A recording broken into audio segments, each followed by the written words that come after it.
চট্টগ্রাম বিমানবন্দরের civil aviation customs officer পরিচয় দিয়ে ফোন করা হয়। এরপর ভুক্তভোগীকে জানানো হয় তার নামে একটি লাগেজ এসেছে, যাতে রয়েছে অনেক ডলার। আর এসব ডলার ছাড়াতে হলে টাকার প্রয়োজন। আর এভাবেই প্রতারণার ফাঁদে পড়েন ওই ভুক্তভোগী। বিভিন্নভাবে তার ৭৮ লাখ টাকা হাতিয়ে নেয় চক্রটি। এই অভিযোগে রাজধানীর মতিঝিল থেকে চক্রের অন্যতম সদস্য মোহাম্মদ সোহাগ শেখকে গ্রেফতার করেছে বরিশাল মেট্রোপলিটন পুলিশ। এ সময় তার কাছ থেকে প্রতারণার কাজে ব্যবহৃত ৩৫টি ব্যাংকের ৮৬টি ডেবিট কার্ড, ১৫১টি ব্যাংকের চেকের পাতা, ৪টি মোবাইল ও ৮টি সিম কার্ড উদ্ধার করা হয়।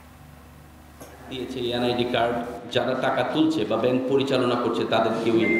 থেকে ডলারের বাক্স পাঠাবে এই হিসেবে তাকে পার্সেল পাঠিয়েছে এবং এই পার্সেল এয়ারপোর্টে কাস্টমসে এসে পৌঁছেছে।